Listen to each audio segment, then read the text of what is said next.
Hello friends, welcome to study circle. আজকের ভিডিওতে আমি একটা গুরুত্বপূর্ণ বইয়ের রিভিউ নিয়ে কথা বলবো। এর আগে আমি একটা ভিডিও দিয়েছিলাম যে এমন একটা বই রয়েছে যেখান থেকে WBCS 2019 সালের 100টার মধ্যে 100টা জিওগ্রাফি কোশ্চেনই কপি করা হয়েছে। তো এই ভিডিওতে তোমরা অনেক সাপোর্ট করেছো আমাকে। প্রায় 11,000 লোক স্টুডেন্ট ভিডিওটা দেখে নিয়েছে 7 দিনের মধ্যে। তো সেখানে তোমরা আমাকে অনেক কোশ্চেন করেছো যে এই বই থেকে কি শুধুমাত্র WBCS এর কোশ্চেনই কপি করা হয়েছিল, নাকি অন্য কোনো এক্সামের কোশ্চেনও কপি করা হয়, আর কোন বই থেকে কপি করা হয়, বা এই বইটার লিঙ্ক দিন, এই বইটা রিভিউ দিন। এই সমস্ত কোশ্চেন কিন্তু তোমরা আমাকে করেছো। দেখো, আমি যথাসম্ভব চেষ্টা করব এই বইটার এই রিভিউর মাধ্যমে তোমাদের সমস্ত কোশ্চেনের উত্তর দেওয়ার। তো যারা তোমরা এখনও পার্ট ওয়ানটা দেখোনি তারা পার্ট ওয়ানটাকে গিয়ে দেখে নাও, নাহলে বুঝতে পারবো না আমি কোন বইটার কথা বলছি এবং কেন আমি এই রিভিউটা নিয়ে আলোচনা করতে যাচ্ছি। ঠিক আছে? আর তোমরা যারা চ্যানেলটায় নতুন তারা চ্যানেলটাকে সাবস্ক্রাইব করে নাও, পাশে দেওয়া নোটিফিকেশন বেলটিও কিন্তু ক্লিক করে রাখবে। যদি ভিডিওটা ভালো লাগে লাইক করবে, খারাপ লাগলে ডিসলাইক করবে, কোনো অসুবিধা নেই। আর সবথেকে ইম্পর্টেন্ট কথা, আমি কিন্তু কোনো রকমভাবে এই বইয়ের প্রমোশন করছি না। ঠিক আছে? কোনো বই রকমভাবে আমি কিন্তু এর প্রমোশন করছি না। এর ফ্লিপকার্ট লিঙ্ক তোমরা নিচে পেয়ে যাবে, যদি ইচ্ছা হয় কিনবে, না ইচ্ছা হলে না কিনবে। আমি শুধু ডিসকাশন করব কেন ইম্পর্টেন্ট আর কী জন্য তোমরা বইটা কিনতে পারো। তো আমরা মোটামুটি ভিডিওটাকে 3টে পার্টে ভাগ করেছি। প্রথম পার্টে আমি এই বইটার জেনারেল ডিসকাশন করব, অর্থাৎ বইটা কেন ইম্পর্টেন্ট, বইয়ে কী কী সাবজেক্ট রয়েছে, বিশেষত্ব কী। ঠিক আছে? নেক্সট পার্টে আমরা ডিসকাশন করব যে প্রোজ অ্যান্ড কনস, অর্থাৎ কী কী ভালো দিকে বইটা রয়েছে এবং কী কী খারাপ দিক রয়েছে। প্রত্যেকটা পার্টে এই ভিডিওর মধ্যে ইনক্লুড রয়েছে, কোনো এক্সট্রা ভিডিওর জন্য আমি বানাবো না, একটা ভিডিওর মধ্যেই রয়েছে। একটু লেন্দি হবে ভিডিওটা, ম্যানেজ করে নিও। যদি পুরোটা দেখতে না ইচ্ছে করে স্কিপ করে করে দেখে নিও, তাও অসুবিধা নেই।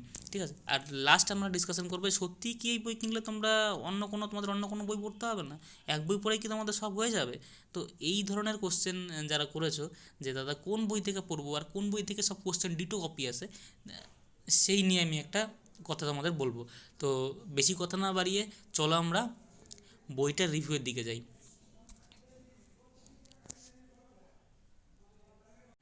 তো তোমাদের সামনে চলে এসছে যে বইয়ের কথা তোমরা অনেকবার বলেছিলে, যে বইয়ের রিভিউর কথা বলেছিলে, ছবির কথা বলেছিলে, নামের কথা জিজ্ঞেস করেছিল অনেকে, সেই বইটার কিন্তু রিভিউ নিয়ে আমি আজকে চলে এসেছি। তো দেখো, প্রথমে বইটার নাম কিন্তু কিরণের SSC general awareness chapter wise and type wise solved paper 1999 থেকে টিল ডেট। মোট কোশ্চেন কটা রয়েছে? 11,175খানা। দেখো, এটা কিন্তু পুরনো ভার্সান। এর আপডেটেড যে ভার্সান রয়েছে, এর আপডেটেড ভার্সানে কিন্তু প্রায় 12,000-এর অধিক কোশ্চেন রয়েছে। ঠিক আছে? তো তোমরা যদি কিনতে হয় তোমরা পুরনো ভার্সানটা না কিনে নতুন ভার্সানটা কিন্তু কিনবে। তো এর পাবলিশার্সটা কিন্তু Kiran Kiran institute of career excellence private limited, কিক্স। আচ্ছা, তোমরা যারা SSC প্রিপারেশন নাও তারা অনেকে এই লোকটার ছবি প্রত্যেকটা বই দেখতে পাও, SN প্রসাদ। অনেকে তোমরা ভাবো হয়তো যে ইনি হয়তো কিরণ পাবলিশার্সের মালিক বা এই বইটার এডিটার, তা কিন্তু নয়। আমি মোটামুটি 1 বছর কাজ করেছি কিরণ ইনস্টিটিউটে, বেলুর মঠের আন্ডারে, রামকৃষ্ণ বেলুরে যে মঠ রয়েছে রামকৃষ্ণ মঠ, তার আন্ডারে কিন্তু কিরণ ইনস্টিটিউট পড়াতো, সেখানে আমি 1 বছর মতো পড়িয়েছি। তো এই কিরণ ইনস্টিটিউটের যিনি মালিক তিনি কিন্তু এই SN প্রসাদ নয়, তিনি হচ্ছে আদেশ কুমার, যার বাড়ি পাটনা জেলাতে। তিনি এসছেন বহুবার আমাদের মিশনে, কথা হয়েছে তার সাথে অনেকবার আমার। তো তার মার নাম কিন্তু কিরণ, আদেশ সাহেবের মার নাম কিন্তু কিরণ। তার মায়ের নাম অনুসারে তিনি কিন্তু এই পাবলিশার্সের নাম দিয়েছেন। ঠিক আছে? তো এটা একটা কথা ছিল যেটা তোমাদের জানিয়ে দিলাম। তো বেশি কথা না বলে চলো চলো আমরা দেখে নিই বইটার ভিতরে কি কি রয়েছে। প্রথমেই যখন আমরা বইটা উল্টাবো, দেখো বাঁ সাইডে কিন্তু আমরা একটা কুপন দেখতে পাবো। ঠিক আছে? তো এই কুপনটাকে যখন তোমরা স্ক্র্যাচ করবে, আমি স্ক্র্যাচ করিনি এখনো, স্ক্র্যাচ করলে তোমরা একটা নাম্বার দেখতে পাবে। তো এই নাম্বারটা যদি তোমরা কিরণের ওয়েবসাইটে গিয়ে এন্টার করো, সেখানে কিন্তু তোমরা অনেকগুলো ফ্রি মক টেস্ট দিতে পারবে। ঠিক আছে? তো তোমরা যদি চাও এই নাম্বারটা আমি লিখে দেবো নিচে কমেন্ট বক্সে, যে কোনো একজন গিয়ে করতে পারবে। ঠিক আছে? তো হলো। তো বইটাকে যখন তুমি দেখবে তখন দেখতে পাবে বইটা কিন্তু যথেষ্ট বাল্কি একটা বই, অর্থাৎ মোটা একটা বই। এর মোটামুটি পেজ রয়েছে 1328খানা। দেখো, 1328খানা। আমার ট্রাইপডটা খুব একটা ভালো নয়, আর আমার সেটআপও অত ভালো নয় বলে ভিডিও কোয়ালিটির ইস্যু হতে পারে, বা তোমাদের বুঝতে একটু অসুবিধা হতে পারে, সেক্ষেত্রে একটু একটু ম্যানেজ করে নিও। আমি তো সেরকম প্রফেশনাল ক্রিয়েটার কিছু নয় যে সেরকম আমার প্রফেশনাল সেট আপ থাকবে, টুকটাক যা আছে তা দিয়েই করছি, ঠিক আছে। তো এটা একটু ম্যানেজ করে নিও, কম্প্রোমাইজ করে নিও। তো দেখো মোটামুটি বাল্কি একটা বই। তো প্রথমে যখন আমরা ওপেন করলাম তখন এই আমরা স্ক্র্যাচ কার্ডটা দেখতে পেলাম। স্ক্র্যাচ কার্ডের পরে দেখো একটা ইন্ট্রোডাকশন রয়েছে এখানে, মোটামুটি 1100+ অনলাইন কিন্তু প্র্যাকটিসে তোমরা এই স্ক্র্যাচ কার্ডের যে কুপনটা আছে সেটা দিয়ে করতে পারো ওখানে, ঠিক আছে। নেক্সট যখনই আমরা পরের পেজটা চাচ্ছি, এখানেও কিছু ইন্ট্রোডাক্টরি জিনিস রয়েছে। তারপরে দেখো দাম। তোমরা অনেকে বলো দাদা দাম কত বইটার, অনেকে জিজ্ঞেস করছো দাদা দাম কত বইটার। দাম দেখো 625 টাকা, এটা কিন্তু পুরোনো ভার্সনের। আবার বলছি এটা কিন্তু পুরোনো ভার্সনের বইয়ের দাম 625 টাকা, ঠিক আছে। নতুন ভার্সনের বইয়ের দাম জানি না কত আছে, এতে একটু বেশি হতে পারে, কিন্তু তোমরা কলেজ স্ট্রিটে গেলে বা অনলাইনে কিনলে একটু ডিসকাউন্ট পেয়ে যাবে। আমি নিচে ফ্লিপকার্টের লিঙ্ক তোমাদের প্রোভাইড করে দেবো, তোমরা যদি কিনতে চাও কিনে নিতে পারো, ঠিক। নেক্সট অ্যাবাউট দ্য বুক আছে, আমরা দেখছি না এটা। এরপরে দেখো এটা কিন্তু আমার দেখা উচিত, যারা আমরা এসএসসির পরীক্ষাগুলো দিচ্ছি, সেটা তোমার সিজিএল হতে পারে, সিএসএল হতে পারে, এমটিএস হতে পারে, কনস্টেবল হতে পারে, এভরিথিং। যে পরীক্ষাগুলো আমরা দিচ্ছি সেখানে কোন সাবজেক্টটা থেকে কোন কোশ্চেন আসবে সেটা কিন্তু এখানে অ্যানালাইসিস করা রয়েছে। দেখো এই চার্টটা দেখলে তোমরা বুঝতে পারবে। দেখো এখানে বলা আছে 30% কিন্তু এসছে সায়েন্স থেকে, ঠিক আছে। সায়েন্স থেকে এসছে 30%, আদার থেকে এসছে 20%, ইন্ডিয়ান পলিটি কনস্টিটিউশন থেকে এসছে 10% মাত্র, ইকোনমিক্স থেকে 13% কোশ্চেন এসছে, জিওগ্রাফি থেকে 13, আর হিস্ট্রি থেকে 14% কোশ্চেন এসছে। এখানে দেখো দেখলে বুঝতে পারবে তোমরা, এটা সিজিএসএল, সিজিএল, আর এটা হচ্ছে মেট্রিক লেভেল অর্থাৎ এমটিএস। এমটিএস এ দেখো হিস্ট্রি সায়েন্স কোশ্চেন কিন্তু যতগুলো এসছে সিজিএসএল তার থেকে বেশি এসছে এবং সিজিএল তার থেকে বেশি এসছে, অর্থাৎ সায়েন্স কোশ্চেনের কিন্তু একটা গুরুত্ব রয়েছে সিজিএল, সিজিএসএল এবং এমটিএস এ। তারপরে তোমরা দেখো এটা হিস্ট্রি, দেখো হিস্ট্রি মোটামুটি অ্যাভারেজই এসছে। ইন্ডিয়ান পলিটি কনস্টিটিউশন এবং ইকোনমিক্সও কিন্তু মোটামুটি 13টা করে কোশ্চেন এসছে। তো এটা অ্যানালিসিসটা তোমাদের জানা দরকার, কোন সাবজেক্টতে কতগুলো কোশ্চেন আসে, তাহলে সেই সাবজেক্টের উপরে তোমরা তত ভালো করে কিন্তু জোর দিতে পারবে, ঠিক আছে। নেক্সট পেজ আমরা উল্টে কি আছে, দেখো এখানে জাস্ট নাম্বার ডিভিশনগুলো আছে, যে কোন বছর কোন পরীক্ষাতে কতটা করে কোশ্চেন এসেছিল। এটা দেখো আমরা এমটিএসটাই দেখেছি, জিএল আমরা দেখছি না। এমটিএস তোমার রয়েছে, সিপিও রয়েছে, সিজিএল রয়েছে, এটাও গ্র্যাজুয়েট লেভেল রয়েছে, সিজিএল রয়েছে, এটাও সিপিও, এসআই রয়েছে। তো এমটিএস এর এখানে নেই, এমটিএসটা পরে রয়েছে, এইখানে রয়েছে এমটিএস। দেখো SSC multitasking staff, non technical staff, 27/12/2011 সালে পরীক্ষা হয়েছিল, তার দেখতে পাচ্ছ এখানে 8টা এসেছিল ইন্ডিয়ান হিস্ট্রি থেকে, ইন্ডিয়ান আর্ট কালচার থেকে একটা এসেছিল। মোটামুটি 50টা যে কোশ্চেন আছে জিএস কোশ্চেন, মোটামুটি কিন্তু নাম্বার ডিভিশনটা দেওয়া আছে, সেটা তোমরা যদি বই কেনো দেখতে পারবে, বা এখান থেকেও তোমরা স্ক্রিনশট নিয়ে দেখতে পারো, ঠিক আছে। তো দেখো তারপরে আমরা চলে যাই কন্টেন্টে। কন্টেন্টে কি কি রয়েছে যেটা আমাদের দরকার, কি কি কন্টেন্টের মধ্যে রয়েছে। প্রথমে রয়েছে ইন্ডিয়ান হিস্ট্রি, ভারতীয় ইতিহাস রয়েছে 17 থেকে 174 পেজ অবধি, অর্থাৎ প্রায় তোমার 150 পেজ মতো কিন্তু হিস্ট্রি এখানে রয়েছে। তার মধ্যে অ্যানসিয়েন্ট, মিডিয়েভেল, মডার্ন এবং মিসলিনিয়াস কিছু তোমার হিস্ট্রি কোশ্চেন রয়েছে। দেন রয়েছে ওয়ার্ল্ড হিস্ট্রি। ওয়ার্ল্ড হিস্ট্রিটা পার্টটা কিন্তু খুব একটা আমাদের স্টেট গভর্নমেন্টের পরীক্ষায় আসে না। মেইনস যে এক্সাম হয় ডাব্লিউবিসিএস সেখানে কিছু ওয়ার্ল্ড হিস্ট্রির পার্ট থাকে, আর টুকটাক যে এক্সামগুলো হয়, সাব ইন্সপেক্টরের পরীক্ষা হলো, পুলিশের বিভিন্ন পরীক্ষা আছে, বা তোমার ধরো পিএসসিরও কিছু কিছু এক্সাম আছে, 2-1টা করে পরীক্ষা কোশ্চেন দেয়, তার বেশি কিন্তু কোশ্চেন ওয়ার্ল্ড হিস্ট্রি থেকে আসে না। নেক্সট আসছে ইন্ডিয়ান আর্ট অ্যান্ড কালচার। কিন্তু তাহলে দেখো হিস্ট্রির 3টে part, Indian history, world history, Indian art and culture, এর 3টেই কিন্তু তোমার হিস্ট্রির পার্ট। এই 3টে থেকে মোটামুটি 206 পাতা পর্যন্ত কোশ্চেন রয়েছে, 200 পাতা মতো হিস্ট্রি কোশ্চেন তোমাদের এখানে রয়েছে। নেক্সট রয়েছে Indian polity constitution. Total number of question দেখো লেখা রয়েছে 1080টা, 1080টা কোশ্চেন লেখা রয়েছে। ইন্ডিয়ান হিস্ট্রিতে কটা রয়েছে 1336টা, ওয়ার্ল্ড হিস্ট্রিতে 184টা, আর আর্ট কালচারে 199টা। টোটাল মোটামুটি ধরো 1600 মতো হিস্ট্রি কোশ্চেন রয়েছে। পলিটি কোশ্চেন রয়েছে তোমার 1100 মতো। নেক্সট দেখো ফিজিক্যাল জিওগ্রাফি যেটা রয়েছে, সেটা কিন্তু আমাদের ফিজিক্যাল জিওগ্রাফি বলতে কিন্তু ইন্ডিয়ান জিওগ্রাফি বোঝায় না। ফিজিক্যাল জিওগ্রাফিতে রয়েছে তোমার 506টা কোশ্চেন, 506টা কোশ্চেন রয়েছে তোমার ফিজিক্যাল জিওগ্রাফি থেকে। এবার আমি চলে যাই পরের পাতাতে। দেখো জিওগ্রাফি অফ ইন্ডিয়া, এটা কিন্তু খুবই ইম্পর্টেন্ট। এখান থেকে কিন্তু 2019 সালে কোশ্চেন কমন এসেছিল, আমি 21 সালেও দেখাবো কি কি কোশ্চেন কমন এসছে, আর 19 সালে যে মেইনস কোশ্চেন হয়েছিল সেখান থেকে কি কি কোশ্চেন কমন এসেছে তাও তোমাদের দেখিয়ে দেবো। ভিডিওটা শেষ পর্যন্ত দেখো, তা না হলে তোমরা কিন্তু বুঝতে পারবে না। জিওগ্রাফি অফ ইন্ডিয়া দেখো 873খানা কোশ্চেন, মাত্র 873খানা কোশ্চেন। তো 873খানা কোশ্চেনের মধ্যে ভাবো তুমি 100টা কোশ্চেন টুকে দিয়েছিল, সালের মেইনসে 873খানা কোশ্চেনের মধ্যে 100টা কোশ্চেন ঢুকে দিয়েছিল। এছাড়াও বিভিন্ন এক্সামে কিন্তু এখান থেকে টোটাল কপি না হতে পারে, কমন অনেক কোশ্চেন আসে। তোমার 873খানা কোশ্চেন করতে 3 দিনের বেশি সময় লাগার কথা না। তুমি যখন এমসিকিউ সলভ করতে বসবে 3 দিনের বেশি সময় লাগার কথা না 873খানা কোশ্চেন সলভ করতে। তো 3 দিনে 873খানা কোশ্চেন সলভ করার পরে তুমি যদি ওখান থেকে 10টা-15টা কোশ্চেন কমন পাও, সেটা কিন্তু তোমার কাছে খুব গেইনের ব্যাপার। আমি একবারও বলছি না যে এই একটা বই পড়েই কিন্তু তুমি পাস করতে পারবে, কিন্তু এমসিকিউ কমন আসাটাও কিন্তু একটা ভালো ব্যাপার। তাহলে তোমার কনফিডেন্সটা বৃদ্ধি পায় যে আমি যা পড়েছি তাই এসছে। যদি তুমি অনেক কিছু পড়ে যাও আর কমন না আসে, তাহলে কিন্তু তোমার কনফিডেন্সটা ডাউন হয়ে যাবে। ঠিক আছে, নেক্সট দেখো, ওয়ার্ল্ড হিস্ট্রিতে রয়েছে 255খানা কোশ্চেন, ইকোনমিক্সে রয়েছে 1162খানা কোশ্চেন। Very very important. এটা কিন্তু তোমরা যারা বিসিএস মেন্স দিচ্ছ তারা কিন্তু মোটামুটি পড়ে নেবে এটা। আমিও যখন মেন্সের এক্সাম দিতে যাই তখন কিন্তু মোটামুটি এইটা সলভ করে যাই। ঠিক, নেক্সট কেমিস্ট্রি রয়েছে 857খানা কোশ্চেন। কেমিস্ট্রি থেকেও আমি তোমায় দেখিয়ে দেবো, 2018 সালের আমি কোশ্চেনটা অ্যানালাইজ করছিলাম। 2018 সালের যে কেমিস্ট্রি কোশ্চেন হয়েছিল, 100টা সায়েন্স কোশ্চেন থাকে ডাব্লিউবিসিএস মেইনসে, তার মধ্যে 100টা সায়েন্স কোশ্চেনের মধ্যে মোটামুটি তোমার 20 থেকে 22টা ছিল কেমিস্ট্রি কোশ্চেন। তো কেমিস্ট্রি কোশ্চেন দেখছিলাম, এর মধ্যে থেকে মোটামুটি 10খানা-12খানা কোশ্চেন এখান থেকে এসছে। ঠিক আছে, এই 857খানা কোশ্চেনের মধ্যে থেকে।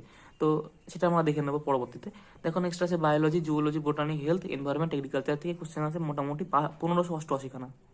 ঠিক আছে, তো ফিজিক্সের থেকে কোশ্চেন আছে কটা? ফিজিক্সের কোশ্চেন দেখো, ফিজিক্সের কোশ্চেনের পার্টটাই এখানে দেয়নি। এই যে ফিজিক্স রয়েছে, ফিজিক্স রয়েছে এখানে। দেখো, ফিজিক্স থেকে রয়েছে তোমার 855 অর্থাৎ 900খানা। কেমিস্ট্রি থেকে ধরো 850 অর্থাৎ 1750, আর এখানে রয়েছে কিন্তু 1500 অর্থাৎ 3200 থেকে 3300 কোশ্চেন সায়েন্সের রয়েছে। অর্থাৎ সায়েন্সে তুমি যদি 3300 কোশ্চেন করে যাও, তুমি 10টা-15টা কোশ্চেন কমন পাবে না, এটা মানে কোনো কথা হলো? তুমি অ্যারাউন্ড 50% সায়েন্সের কোশ্চেন এখান থেকে কমন পেতে পারো। ঠিক আছে, নেক্সট দেখি আর কিছু মিসলিনিয়াস টপিক রয়েছে। কম্পিউটার আইটি রয়েছে, ডিসকভারি ইনভেনশন রয়েছে, সায়েন্স টেকনোলজি কিছু রয়েছে, অনার্স অ্যান্ড অ্যাওয়ার্ড রয়েছে, যেগুলো তোমার বলো না স্ট্যাটিক জিকে। তো স্ট্যাটিক জিকের পোর্শনগুলো কিন্তু এখানে দেওয়া রয়েছে, তোমরা এটা কিন্তু দেখতে পারো। ঠিক আছে, তো নেক্সট আমরা কোশ্চেনগুলো থেকে চলে যাই। কোশ্চেনের সেট আপ দেখো এরকম দেওয়া রয়েছে, অর্থাৎ একটা কোশ্চেন তার সঙ্গে 4টে কিন্তু অপশান, নিচে কোন এক্সাম থেকে কোশ্চেন এসছে সেটা কিন্তু দেওয়া রয়েছে। তো এরকম করে আমি বেশি দেখাচ্ছি না এগুলো, তো দেখি কোনো লাভ নেই। তোমরা যদি বই কেন দেখতে পাবে, আর না হলে আমি পরে করিয়ে দেবো কোশ্চেনগুলো। দেখো, সব কোশ্চেনের কাছে রয়েছে একদম মিডিয়াভেল, অ্যানসিয়েন্ট, মডার্ন, ওয়ার্ল্ড যে হিস্ট্রি, সবখান থেকে কিন্তু কোশ্চেন রয়েছে। মোটামুটি যা লেভেল এই কোশ্চেনে সেটা কিন্তু মিডিয়াম থেকে ইজি। টাফ কোশ্চেন খুব একটা নেই। এই সমস্ত কোশ্চেন এগুলো কিন্তু মোটামুটি গণ্য করা হয় টাফ কোশ্চেন, যেখানে একাধিক অপশন থাকে। ঠিক আছে, এই কোশ্চেনগুলোকে বলা হয় টাফ কোশ্চেন, যেগুলো খুব একটা নেই, একদম শর্ট কোশ্চেনই কিন্তু এখানে রয়েছে। তো হিস্ট্রি কোশ্চেনগুলো আমি দেখে নিই। হিস্ট্রি কোশ্চেনের পরে দেখো, যেটা সব থেকে ইম্পর্টেন্ট, যেটা এই বইটাকে ইউনিক বানায়, সেটা হচ্ছে দেখো এখানে এখানে কিন্তু অ্যান্সারগুলো দেওয়া রয়েছে। ঠিক আছে, অ্যান্সারগুলো এখানে প্রোভাইড করে দেওয়া রয়েছে, আর টাইপ 1 টাইপ 2 করে দেওয়া রয়েছে, দেখে নেবে তোমরা অ্যান্সারগুলো।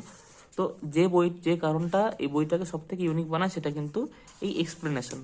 দেখো, তুমি একটা কোশ্চেন পড়ে সেটা কমন নাই পেতে পারো, কিন্তু তুমি যদি সেই কোশ্চেনের রিলেটেড যে এক্সপ্লেনেশন, সেই এক্সপ্লেনেশনটা তোমরা যদি ভালো করে পড়তে পারো, আমার মনে হয় কমন পাওয়ার প্রবাবিলিটিটা 100 টাইমস বেড়ে যায়। অর্থাৎ একটা কোশ্চেনের যখন এক্সপ্লেনেশন থাকবে, তার মধ্যে কিন্তু আরও 3 থেকে 4টে কোশ্চেন তোমরা কিন্তু পেয়ে যাবে। অর্থাৎ যদি তুমি বলো যে স্যার 200খানা কোশ্চেন তোমরা যদি এক্সাম হয়, 200খানা কোশ্চেনের মধ্যে কিন্তু তোমরা যে এমসিকিউ এর এক্সপ্লেনেশনটা পড়বে, তার থেকে কিন্তু আরও অনেকগুলো কোশ্চেন তোমরা কমন পেতে পারো। ঠিক আছে, নেক্সট আমরা দেখে নিই অন্যান্য যে তোমার সাবজেক্টগুলো রয়েছে, অনেক কোশ্চেন কিন্তু রয়েছে, তোমরা দেখতে পারো। এরপরে আমরা দেখি ওয়ার্ল্ড হিস্ট্রি আমরা দেখবো না কিছু। আমরা এরপরে দেখে নেবো ইন্ডিয়ান পলিটি, কনস্টিটিউশন রয়েছে, সেটাও তোমার ইজি থেকে মডারেট লেভেল রয়েছে। কঠিন সেরকম কোশ্চেন যেগুলো তোমার ওয়েস্ট বেঙ্গলে বিভিন্ন পরীক্ষাতে আসে, পিএসসি বলো, পুলিশের রিক্রুটমেন্ট বোর্ড বলো, এসএসসি বলো, যেগুলো কিন্তু এই কোশ্চেনগুলো মেইনলি আসে। ঠিক আছে, নেক্সট আমরা যেটা মেইন পার্ট, তো দেখো এরপর আমরা চলে এসেছি ফিজিক্যাল জিওগ্রাফি পোর্শনে। ফিজিক্যাল জিওগ্রাফি থেকে কিন্তু ওয়েস্ট বেঙ্গল সিভিল সার্ভিস বলো বিভিন্ন এক্সামে কিন্তু কোশ্চেন আসে। তো আমরা যেটা মেইন আগের দিন ফোকাস করেছিলাম সেখানেই কিছু আমরা কোশ্চেন খুঁজেছি আরও। তো দেখো আমার কাছে মেইনলি সব এক্সামে কোশ্চেন তো নেই, যেটা আমি সামনে পেয়েছি হাতে সেটা মোটামুটি 2019 সালের পেপার 3 যে কোশ্চেনটা ছিল হিস্ট্রি জিওগ্রাফি সেটা পেয়েছিলাম। 18 সালের যে সায়েন্স টেকনোলজি পেপারটা ছিল সেটা পেয়েছিলাম। তো সেখান থেকে মোটামুটি কিছু কোশ্চেন আমি তোমাদের জন্য সিলেক্ট করেছি, এটা তোমরা মিলিয়ে দেখতে পারো যে এই বই থেকে কিন্তু এসেছিল। দেখো ফিজিক্যাল জিওগ্রাফিটা আমরা না দেখে চলে যাই ইন্ডিয়ান জিওগ্রাফিতে, যেখান থেকে কিন্তু আগের দিন আমরা করেছিলাম, যে দেখেছিলাম যে 2018 সালে কোন কোন কোশ্চেন কমন এসেছিল। দেখো এই যে নাম্বারগুলো লেখা রয়েছে এটা কিন্তু জিওগ্রাফির কোশ্চেন, ঠিক আছে। 151 নম্বর কোশ্চেন 2018 সালের যে পেপার 3 ছিল মেইনসের, 151 নম্বর কোশ্চেন, 152 নম্বর কোশ্চেন, 153 নম্বর কোশ্চেন কমন ছিল। 141 নম্বর কোশ্চেন 2019 সালের, এটা হচ্ছে তোমার পেপার 3 এ সেট, যে এ সেটটা ছিল এ সেট কোশ্চেনের 141 নম্বর কোশ্চেন এখান থেকে কমন। 155, 56, 57 2018 সালে কমন একদম টুকে দিয়েছিল, কপি করা। নেক্সট পাতা যদি দেখে নাও, দেখো 108 নাম্বার কোশ্চেন 2019 সালের পেপার 3 108 নাম্বার কোশ্চেন এখান থেকে কমন। 161 নাম্বার 2018 সালের কমন। আমি কিন্তু মেইনসের কোশ্চেন বলছি, পিলির কোশ্চেনগুলো বলছি না আমি। 163 নাম্বার কোশ্চেন কমন এখান থেকে 2018 সাল। এটা কিন্তু ডাব্লিউবিসিএসসি এসেছিল, কিন্তু কোন সালে এসেছিল এটা আমার জানা নেই। যে which of the following will never get vertical rays of sun, ঠিক আছে, উত্তর হবে শ্রীনগর। অনেকবার পরীক্ষায় আসে এটা। তো এরকম বহু কোশ্চেন আছে যেগুলো বহুবার পরীক্ষায় আসে, কিন্তু প্রত্যেকটা কোশ্চেন তো আমার দ্বারা খুঁজে বের করা সম্ভব নয়, ঠিক আছে। দেখো এরপরে দেখো Siachen glacier located 117 number question WBCS group C 2018, sorry group C বলছি, সেট সি 2018 সাল পেপার 3। ব্যাডল্যান্ড টোপোগ্রাফি এটা কিন্তু 2021 সালে এসেছিল, এই বছর 2021 সালের প্রিলিতে এসেছিল, তোমরা মিলিয়ে দেখবে প্রিলিতে এসেছিল এই কোশ্চেনটা। এছাড়াও 2019 সালে কিন্তু কোশ্চেনটা এসেছিল, ঠিক আছে। নেক্সট দেখে নাও, আমি প্রত্যেকটা কোশ্চেন মেলাতে পারিনি, যে কটা কোশ্চেন আমার হাতের সামনে এসেছে সে কটা কোশ্চেন মিলিয়েছি। একটা কোশ্চেনের জন্য প্রত্যেকটা কোশ্চেন দেখার তো কোনো মানে হয় না, ঠিক আছে। তো সবকটা কোশ্চেনের জন্য মেলানো হয়নি। দেখো 171 নম্বর কোশ্চেন, এটা কমন এসেছিল 2018 সালে পেপার 3। এটা হচ্ছে 2019 সালের পেপার 3তে এসেছিল। 18 নম্বর কোশ্চেন দেখবে, 18 নম্বর কোশ্চেনে জজিলা পাস কানেক্ট রয়েছে, ঠিক আছে। তারপরে এটা তোমার প্রিলিতে এসেছিল, who prepares topographical maps of India, এটা 2021 প্রিলিতে এসেছিল। এছাড়াও 2019-এও কিন্তু এসেছিল, 119 নম্বর কোশ্চেন। 2021 সালের প্রিলিমিনারি 119 নম্বর কোশ্চেন, ঠিক আছে, মিলিয়ে দেখতে পারো। নেক্সট এই দেখো, এটা এসেছিল তোমাদের 2019 সালে 108 নম্বর কোশ্চেন 2019 সাল, 108 নম্বর কোশ্চেন 2019 সাল। নেক্সট পালঘাট গ্যাপ 173 নম্বর কোশ্চেন 2018 সাল, 172 নম্বর কোশ্চেন 2018 সাল, একদম কপি করা হয়েছিল। 170 নম্বর কোশ্চেন 2018 সাল, ঠিক আছে। নেক্সট দেখো, তো মোটামুটি এই কটাই আমি করেছিলাম। পিলিতে এই কোশ্চেনটা হয়েছিল, ফারাক্কা ব্যারেজ কেন তৈরি করা হয়েছিল। তোমরা যদি যারা আগে 2-1 বছর পিলি দিয়েছো তারা জানবে এই কোশ্চেনটা কতবার পরীক্ষায় আসে, ফারাক্কা ব্যারেজের তৈরি করার মূল কারণটা কি। এরকম অসংখ্য কোশ্চেনের মধ্যে রয়েছে যেগুলো কিন্তু খুবই ইম্পর্টেন্ট, ঠিক আছে। দেখো এটা কিন্তু 97 নম্বর কোশ্চেন 2021 সালে। North east known as the largest fresh water lake, fresh water lake কি ছিল 2021 সালে পিলিতে, 2021 সালে পিলিতে 97 নম্বর কোশ্চেন দেখতে পারো তোমরা। দামোদর ভ্যালি কর্পোরেশন একটা কি, এটা কিন্তু পিলিতে এসেছিল, কোন বছর পিলিতে এসেছিল আমার সঠিক মনে নেই। তারপরে দেখো 2019 সালে 163 নম্বর কোশ্চেন, 2019 সালের 163 নম্বর কোশ্চেন, শিব সমুদ্রম ফল কোথায় দেখতে পাওয়া যায়, ঠিক আছে। নেক্সট এই রিহান ড্যাম বহুবার পরীক্ষায় এসছে, তো আমি মেলাতে পারিনি বলে নাম্বারগুলো দেইনি। তারপরে দেখো নাগার্জুন সাগর প্রজেক্ট বহুবার পরীক্ষায় এসছে। ফারাক্কা ব্যারেজ কেন তৈরি হচ্ছিল বহুবার পরীক্ষায় আসছে। নাসিক এটা 44 নম্বর কোশ্চেন ছিল, 44 নম্বর কোশ্চেন 2018 সাল। 43 নম্বর কোশ্চেন 2018 সাল। 42 নম্বর কোশ্চেন 2018 সাল। এটা 46 নম্বর কোশ্চেন 2018 সাল। প্রত্যেকটা কোশ্চেন কিন্তু এখান থেকে কমন এসেছিল, কমন না একদম কপি এসেছিল, কিন্তু পরবর্তীতে কিন্তু কমন একদম ডাইরেক্ট আসেনি, তারা মানে কমন দিয়েছিল, কপি করেনি পরবর্তী সালগুলোতে। কিছু কিছু কোশ্চেন অবশ্যই তোমার কপি করা রয়েছে, কিন্তু সব কোশ্চেন কিন্তু তারা কপি করেনি। নেক্সট গোবিন্দ বল্লভ পান্ত সাগর, এটাও বহুবার পরীক্ষা এসছে। তো মোটামুটি দেখো জিওগ্রাফি কিন্তু অনেকগুলো কোশ্চেনই তোমরা দেখছো যেখান থেকে কিন্তু কপি এসছে। তো দেখো আরো আছে 32 নম্বর, 29 নম্বর, 28 নম্বর, এগুলো সব 2018 সাল। 24 নম্বর 2018 সাল। 23 নম্বর 2018 সাল, 21 নম্বর 2018 সাল। এরকম যদি দেখাতে যায় আমি মোটামুটি 100টা কোশ্চেন এখানে দেখিয়ে দিতে পারি, কিন্তু সেটা আমার দ্বারা সম্ভব হবে না। দেখো এখানে রয়েছে 40 নম্বর কোশ্চেন, এটাও কিন্তু এসেছিল। 12 নম্বর কোশ্চেন, এটা 2018 সালে এসেছিল। দেখো এটা ইম্পর্টেন্ট, ন্যাশনাল বটানিক্যাল গার্ডেন, এটাও এসেছিল ডাব্লিউবিসিএস পরীক্ষাতে। একদম তোমাদের নাম্বার ধরে দেখিয়ে দিচ্ছি আমি। 13 নম্বর কোশ্চেন 2018 সাল এসেছিল। দেখো 2019 সালে 173 নম্বর কোশ্চেন ব্লু রিভলিউশন, 2019 সালে 173 নম্বর কোশ্চেন 1 নম্বর কোশ্চেন, 2018 সাল 1 নম্বর কোশ্চেন, 2018 সাল পেপার 3 অপারেশন ফ্লাড একদম ডিটো কপি ছিল, 5 নম্বর কোশ্চেন, 2 নম্বর কোশ্চেন 2018 সাল, পুরোটা কিন্তু কপি এখান থেকেই হয়েছিল। আগের ভিডিওতে আমি অল্প একটা দেখেছিলাম, এই ভিডিওতে অনেকগুলো দেখে দিলাম যেগুলো কিন্তু কপি এসে, তোমরা মিলিয়ে দেখতে পারো, ভিডিও পজ করে করে আমি কত নাম্বার বলছি কোশ্চেনটা তোমরা মিলে দিই। এছাড়াও কিন্তু তোমার কেমিস্ট্রি থেকে অনেক কোশ্চেনই কমন এসেছিল যেগুলো আমি দাগিয়ে রেখেছি, কিন্তু ভিডিওটা অত্যাধিক বড় হয়ে যাচ্ছে, আমি আর সেগুলো দেখাচ্ছি না। তোমাদের পারলে আমি পরবর্তীতে কোনো পার্টে দেখিয়ে দেবো যে কোন কোন কোশ্চেন ডিটো কপি করা হয়েছিল, কোন কোন কোশ্চেন কমন এসেছিল। তো দেখো, এবার যদি আমি এই বইটার কিছু ভালো দিক আর খারাপ দিক আলোচনা করতে চাই, তাহলে যদি যেগুলো আসে, যে ভালো দিক বলতে হিউজ নাম্বার অফ কোশ্চেন রয়েছে, ঠিক আছে, প্রায় দেখো তোমরা প্রায় 12,000 কোশ্চেন কিন্তু রয়েছে, এবং কোশ্চেনগুলো কিন্তু প্রত্যেকটি পরীক্ষার কোশ্চেন, এমন না যে নিজের মনে থেকে কোশ্চেন মানে দিয়েছে, প্রত্যেকটাই কিন্তু এক্সামে আসার কোশ্চেন। তো সেক্ষেত্রে কিন্তু তোমরা যথেষ্ট হেল্পফুল হতে পারো এখান থেকে। নেক্সট হচ্ছে সব থেকে যেটা ভালো দিক সেটা হচ্ছে এই ডিসকাশন, শুধুমাত্র যে কোশ্চেনের এমসিকিউ তা নয়, প্রত্যেকটা কোশ্চেনের ডিটেল ডিসকাশন, নট শুধু ডিসকাশন, ডিটেল ডিসকাশন কিন্তু এখানে করা রয়েছে, যেটা তোমরা যদি দেখো আমার মনে হয় তোমাদের যে কোনো পরীক্ষাতে 60 থেকে 70% কোশ্চেন এমনি তোমরা এই ডিটেল ডিসকাশন পড়েই হয়ে যেত, তোমাদের কমন তোমরা পেতে পারো, ঠিক আছে। এছাড়াও যদি বলি কিছু খারাপ দিকের কথা, তো খারাপ দিকের কথা সেরকম খারাপ দিক নেই, তবুও বলা যায় যে পেজ কোয়ালিটি কিন্তু ততটা ভালো নয়। এত ভালো একটা বই, তার রেসপেক্টে কিন্তু পেজ কোয়ালিটি অতটা ভালো নয়। দ্বিতীয় কথা, তোমার যে কোশ্চেনগুলো রয়েছে, কোশ্চেনগুলো কিন্তু হ্যাপাজার্ড ম্যানারে দেওয়া রয়েছে, কোনো টপিক ওয়াইজ দেওয়া নেই। টপিক ওয়াইজ দেওয়া থাকলে কি হতো, তোমরা কোন চ্যাপ্টার থেকে কোন কোশ্চেন আছে সেটা বুঝতে পারতো। দ্বিতীয় কথা, আমার ওই কোশ্চেনগুলো খুঁজতে খুব মানে ইজি হতো, আমি খুব তাড়াতাড়ি কোশ্চেনগুলো খুঁজতে পারতাম। যেহেতু টপিক ওয়াইজ দেওয়া নেই, চ্যাপ্টার ওয়াইজ দেওয়া নেই, তাই কিন্তু আমাকে কোশ্চেনগুলো খুঁজতে খুব অনেক টাইম লেগেছে। আচ্ছা, এবার তোমরা যদি আমাকে কোশ্চেন করো যে এই বইটা কি কেনা উচিত না কেনা উচিত না, দেখো আমার পার্সোনাল ওপিনিয়ন রয়েছে, সেটা তোমরা মানতেও পারো নাও মানতে পারো। আমি তো যদি তোমাদের বলি যে এমন একটা জায়গার নাম আমি বলে দিতে পারি যেখান থেকে তোমরা 100টা কোশ্চেন কমন পেতে পারো। প্রত্যেকটা পরীক্ষার যে কোশ্চেন হয় তার প্রত্যেকটা কোশ্চেন তোমরা সেখান থেকে কমন পেতে পারো। তাহলে কি সেই জিনিসটা তোমরা পড়বে? যে সেই জিনিসটা পড়তে পারো, তার নাম কিন্তু টেক্সট বুক। টেক্সট বুকের উপরে কিন্তু কোনো কমন পাওয়ার জায়গা নেই। তুমি যদি কোনো সাবজেক্ট একটু ডিটেলসে পড়ে রাখতে পারো, তারপরে তুমি যদি এমসিকিউ সলভ করো, তাহলে কিন্তু তোমার পরীক্ষাতে কাট অফ মার্কস ক্লিয়ার হবেই। আর তুমি যদি শুধুমাত্র এমসিকিউ সলভ করে যাও, তুমি কমন পাবে, ভালো নাম্বার পাবে, কিন্তু তোমার কাট অফ ক্লিয়ার হবে না। দেখো, আজকে আমার আগের ভিডিওটা মোটামুটি 11,000 লোক দেখে নিয়েছে 7 দিনে।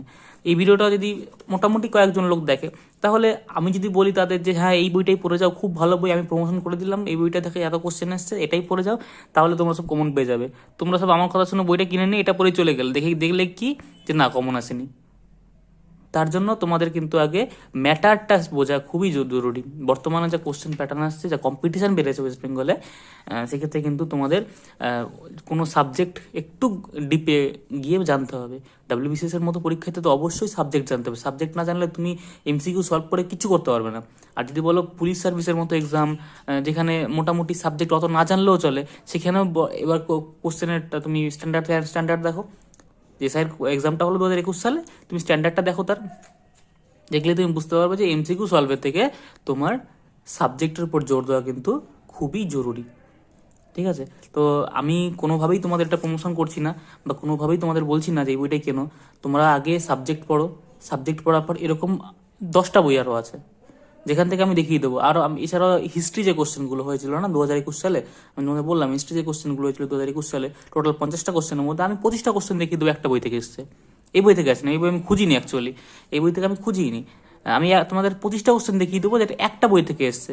তাহলে আমি যদি বলি এই বইটাও কেন ওই বইটাও কেন, তাহলে কি সেটা জাস্টিফাইড হবে? না। তাহলে আমি তোমাদের বলছি তোমরা সাবজেক্টটা পড়ো, আর তারপরে সাবজেক্ট পড়ার পরে এমসিকিউটা অবশ্যই সলভ করো।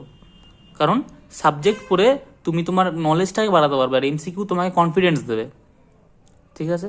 তো আজকে এই অবধি। যদি ভালো লেগে থাকে তবে লাইক করো, ভিডিওটা অনেক বড় হয়ে গেল। আর যদি খারাপ লেগে থাকে ডিসলাইক করো, নো প্রবলেম। আজকের জন্য এই অবধি, ধন্যবাদ।